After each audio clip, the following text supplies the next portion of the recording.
Dear souls, this is the final concluding part of the Anartha Nivriti.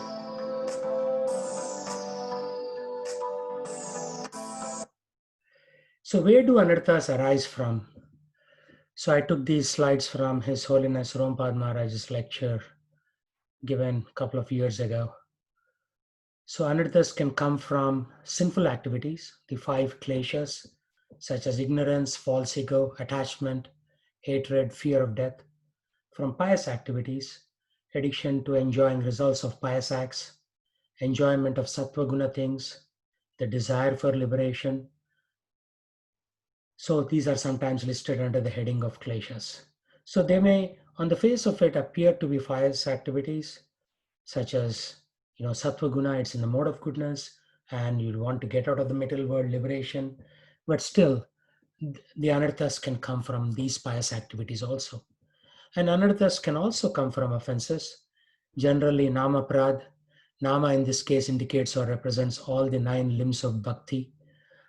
So you could you could do an aparad in any one of the limb of bhakti, like Shravanam, Kirtanam, Vishnu Smaranam, Smaranam, Achanam, Vandanam, Dasyam, Sakhyam, and finally Atma Nivedanam. You can do an aparad anywhere in this. So those are technically in the category of seva aparad, but they also form nama aparad because they are in relationship to the nama.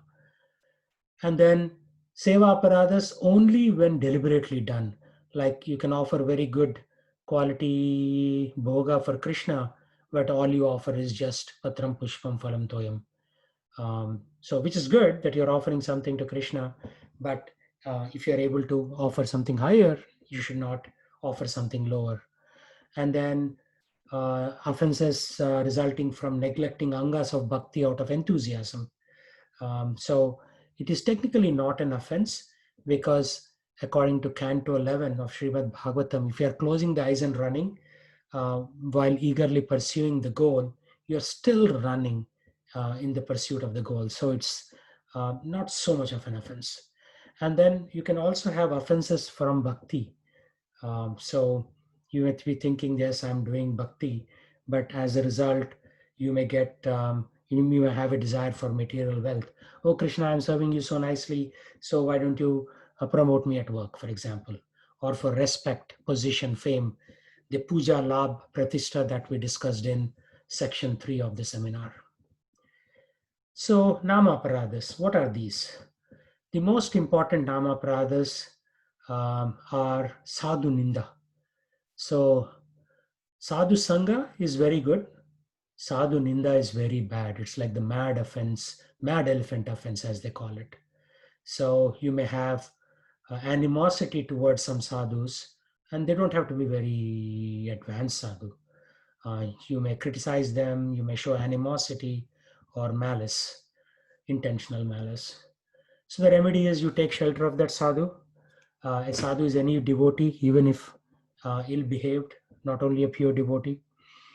And then you may think that, oh, this sadhu that I offended is very exalted, so I don't need to ask for forgiveness. If they are elevated, then your sadhu ninda is more compounded. So you need to fall at their feet and beg for their forgiveness.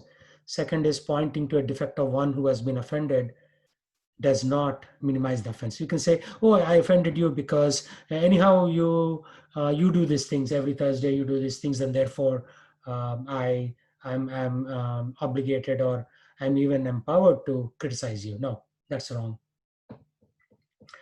And although the dust of the Mahabhagavata's feet may not forgive you, even if he's forgiving by nature, therefore taking shelter at his lotus feet, whoever you offended, is very important. Some of the other offenses are considering the demigods to be equal to Krishna. So there are two types of covered jivas, um, influenced by Aishwarya, uninfluenced by Aishwarya. So even within uncovered, you have this. If you are influenced by Aishwarya, then you are not in the pure bhakti platform. You are still influenced by that. And the pure devotees of Krishna, they are not even influenced by any Aishwarya. They are in a very simple Vrindavan setting. The gopi girls are drawing milk from the cows, and Gopa boys are taking the cows into the forest. It seems very simple, but it's not simple. It is the highest platform. So people who are uninfluenced by Aishwarya are actually on a higher platform. Um, so, so one who considers Brahma or Shiva or other demigods on an equal level with Lord Narayan is certainly an atheist, according to Haribhakti Vilasa, chapter 1, text 117. So yeah, you may consider Lord Shiva to be equal to or independent of name of Lord Vishnu. That's an offense, one of the 10 offenses, nama prada. And then disrespect of Vedas, Anarthas can come from there also. You may say, oh, what is this? What's so great about this Veda? I will ignore this Veda. No, you have to respect them. Vedas have their purpose. Although you may sometimes think Vedescha Sarvara Hameva Vedya, I am praying only to Krishna, therefore I don't need to take shelter of the Vedas. No, you still respect them. So how do you nullify this offense? By praising the Vedas. So if you disrespect somebody, you fall at their feet and praise them. If you disrespect Vedas, you praise the Vedas. And by praising those who practice and teach the Vedic knowledge at the Vedic Cultural Center in Seattle, or one of the 700 temples worldwide under the ISKCON umbrella. So there are 5 stages of freedoms that come from these anarthas. So completely free, purna, and absolutely free, atyantiki. These are at a very high level. Then almost completely free, which is prayiki, predominantly free, bahudesha vartani, partially free, ekadesha vartani. So you move from ekadesha vartani to bahudesha vartani to prayiki to purna and to atyantiki. So there is also a reference in Srimad Bhagavatam, atyantiki bhakti, they refer to that. So key point to note is even up to the stage of rati bhava, portions of some very powerful anarthas stemming from past offenses such as apradhota anarthas still remain. So even up to the stage of bhava. So, anarthas don't easily go away. That's why in the life of a devotee, the first 2 stages, Shraddha and Bhajana Kriya, come relatively quickly, and then we get stuck in the Anartha stage 3 for a long time. So we need to understand this science in order to apply it effectively. So how do we remove these anarthas? Notice that there are anarthas coming from sins, as we discussed earlier, from nama parada, and from bhakti itself. So from Shraddha and Sadhu Sangha, we are not really removing any anarthas. Real removal of anartha starts in stage 3, Bhajana Kriya. Almost complete from sins. So if you reach stage 3, it's almost completely relieved from sins. But from Nama Aparadha, we are only partially relieved. And from the aparadhas caused by bhakti, we are only partially relieved. Then we come to Nishta stage, either in one lifetime or a couple of lifetimes. So completely relieved from sins in the Nishta phase. From Nama Aparadha, pervasive but not complete. And from bhakti, good news is it's already complete at Nishta stage. Now comes ruchi. Ruchi is where material sins are completely, you are free from the aparadhas caused by material sins completely. And from nama aparadh, almost complete, because still you are committing one of those 10 offenses. Maybe you are still attached a little materially. You still like that beachside condo that you bought when you were a bhakta. Now 20 years later, you're still a little bit attached to that beachside condo. But from bhakti, absolutely. Any sadhana bhakti processes that you perform, you are absolutely free from there. Then comes asakti. This is absolute from all sins. Means no sins can touch you right now, because now you have reached the asakti or atasakti stage. And then from namaprad, still not done. We are not home free, almost complete. So then for bhava, we don't have to think about aparadhas from sins and from bhakti, because they're already absolutely resolved. But there is still a little bit of nama aparadh going on, almost complete but not complete. In the prema stage, we reach complete freedom from nama aparadha, And prema is very difficult to achieve, but it is possible. Then finally, when we say Krishna Padashraya, Krishna's lotus feet, then we come to absolutely being free from Namaprada. So now you know that we have several stages to cross, and it's not going to be trivial. So the question is, can anarthas arise even after attaining the lotus feet of the Lord? Chitraketu Maharaj in the Srimad Bhagavatam, we see here his story where his son, he didn't have kids, and then Chitraketu and his queens pray to Narada Muni and Angira Muni for a son. Chitraketu gets a son called Harsha Shoka. Narada Muni gives this interesting name. Harsha means pleasantness or happiness. Shoka means lamentation or grief. So he says, this son will give you pleasantness and lamentation. So what happens is, after the son is born, Chitraketu Maharaj has 100 wives. So the son is born to only one wife. The remaining 99 wives become very envious, and they poison the son and they kill him. Although technically that son belongs to them also, their envy is so great that they kill the son. So then Chitraketu Maharaj cries a lot. He prays to Angira Muni and Narada Muni to revive his son.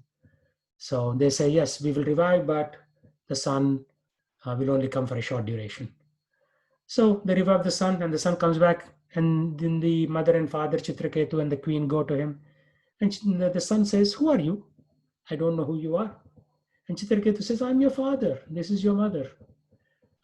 The so-called son says, in which lifetime? I've gone to thousands of lifetimes, millions of lifetimes. So that shows that his soul goes from body to body many times, and the soul may not remember who the parents are in even one lifetime ago. So his accidental Mahaparad was apparent. He commits aparad towards his spiritual masters. So he is cursed by Parvati Devi when he sees Mahadev and Parvati Devi, and Parvati was sitting on the lap of Mahadev.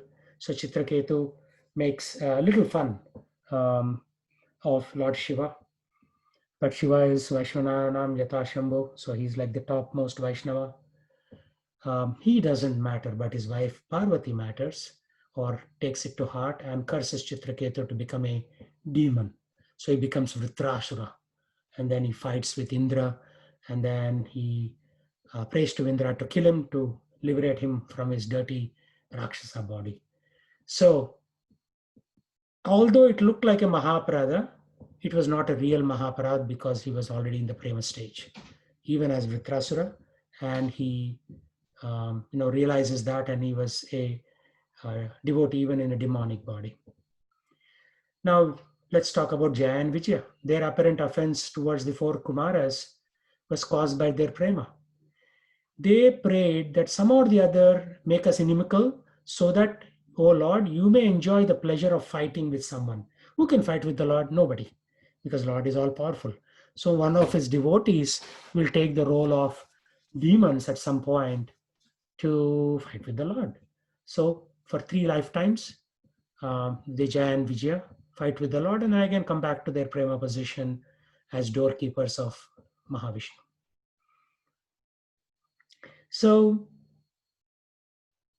they prayed for it, and they received that boon to fight with the Lord. But they were actually in the prema platform already.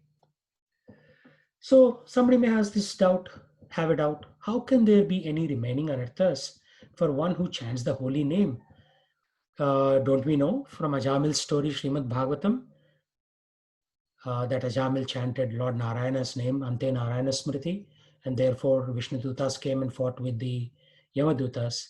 Yamadutas wanted to take him to hell for his so-called sins, but then Vishnu Dutas said that Ajamil chanted the holy name offenselessly, therefore he belongs to us.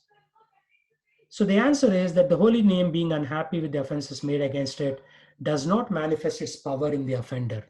So Ajamil chanted, but still it didn't manifest, the holy name didn't manifest the full power. However, we talked about this earlier in the third part of the seminar.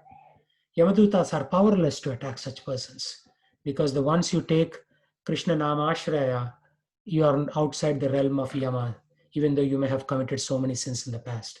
So only the Supreme Lord can punish you to cure your pride, cure my pride, and so on.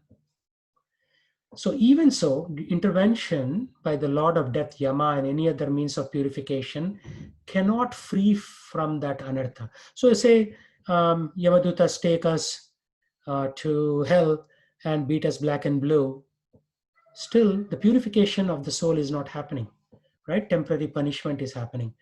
Only the devotee himself can, by eliminating the nama parad's reaction, can be freed from that. So if I did nama parad, and we all do nama parad, because we fail somewhere in one of those 10 offenses against the holy name. Most of us fail more than one of those line items. So only we can take those reactions of the nama parad that we perform and then continue our sadhana bhakti and leading up to raganuga bhakti. So the question is, do offenders lose the mercy of the holy name? Yes. So it has happened to many people. Can one who commit namaparad become averse to the Lord, to Guru, and devotional service? Yes. Reaction to namaparad can be compared to loss of appetite during high fever. So say you have high fever, I have high fever. We cannot eat some choicest rasgullas or gulab jamuns. Our tongue doesn't have the taste, right? But as the fever reduces, the appetite will return. And in order to do that, we need proper medicine. So similarly, continuing to chant without taste, but for purification. So say, Lord, I committed offense against you, your lotus feet, against your devotees, again in your dham. So please forgive me and continue to chant in that mood. The taste will gradually return. And I've seen this happen in my own lifetime. When I committed offenses, I lost taste, and then gradually but surely the taste returned. Repeated doses of hearing and chanting of Lord's name and other such processes will gradually reveal everything in progression. So again, take shelter of elevated devotees, serve them physically, offering them prasadam, a place to rest, helping them in their preaching activities, and gradually this taste will return. So apologies for the lack of contrast on this slide. I will read it for you. In the beginning, one must have preliminary desire for self-realization. This will bring one to the stage of trying to associate with persons who are spiritually elevated. In the next stage, one becomes initiated by an elevated spiritual master. And under his instruction, the neophyte devotee begins the process of devotional service. By execution of devotional service under the guidance of spiritual master, one becomes free from all material attachment, attains steadiness in self-realization, and acquires a taste for hearing about the absolute personality of Godhead, Sri Krishna. This taste leads one further to attachment for Krishna consciousness, which is matured in bhava, or the preliminary stage of transcendental love of God. Real love of God is called prema, the highest professional stage of life. This is a direct quote from Srila Prabhupada. Srila Prabhupada ki jai. So we talked about how when we do offenses, we get the negative results such as losing taste, and how to fix it by taking the shelter of the holy name and taking shelter of Vaishnavas, serving them, and continuous hearing and chanting. Now, what if we did offenseless chanting? What is the fruit? As the fruit tray bears fruit only in season, so also Nama Prabhu reveals his mercy upon the offenseless chanter in due course of time. So here is the important point, due course of time. As we discussed in the session 3, that the heart melts, but it requires time after the 9-step process. So sins committed in the past due to bad habits are as harmless as bite of a serpent without his fangs. So even though I committed a lot of sins in my past millions of lives and even in this life, once Nam Prabhu reveals his mercy, those sins cannot attack anymore. Even if they attack, they are like snake without fangs. So they may touch, but nothing happens, right? There's no bite.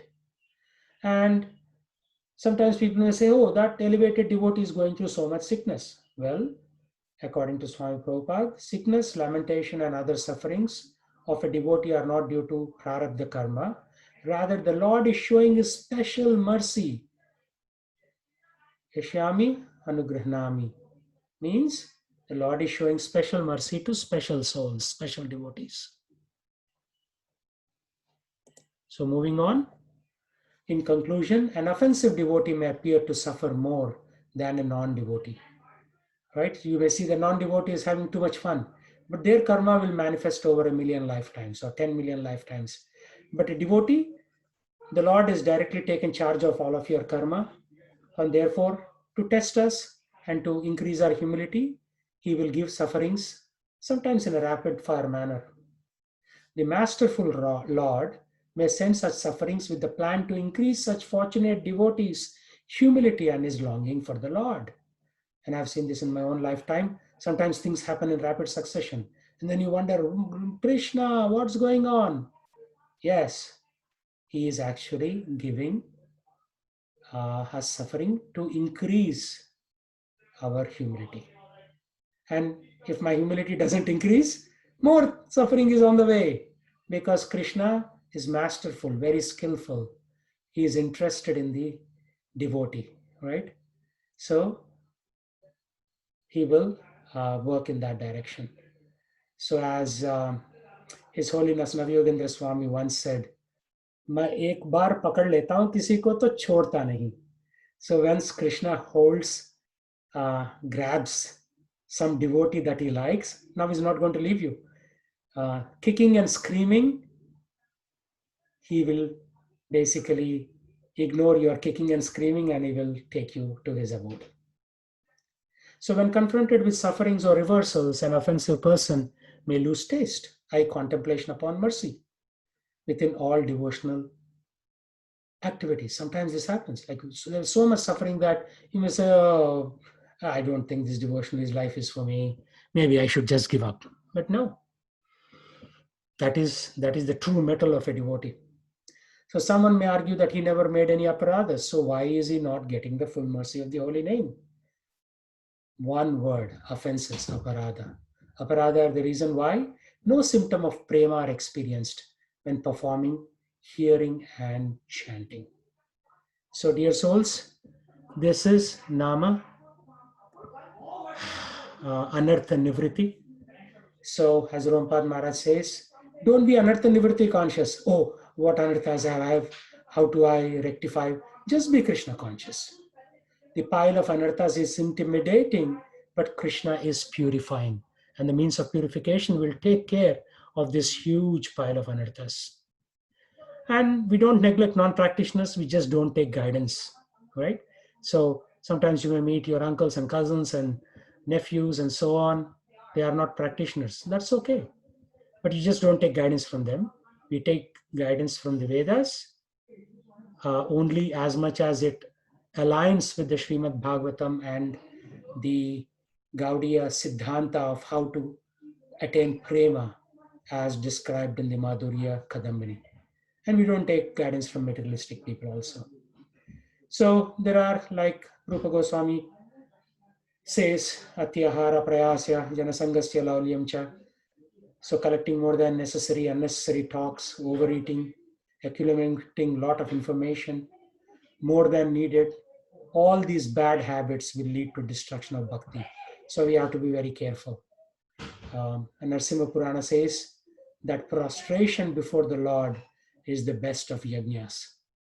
So let's prostrate in front of Mayapur Narsimhadev and all the Narsimha deities around the world, in front of Radha Madhava in Mayapur, in front of Radha Shyam Sundar in Vrindavan, in front of Radha Neela Madhav in Seattle, and in front of Radha Kalachanji in Dallas, and the countless other temples on this planet and millions of other planets, and beg for forgiveness for all the nama paradhas that we have done over our course of Krishna consciousness, so that he may again give us that taste back so that we can achieve the ruchi, asakti, bhava, prema, and finally come to Krishna Padashraya. Thank you very much. Srila Prabhupada ki jai. Srila Gurudev ki jai. Hare Krishna.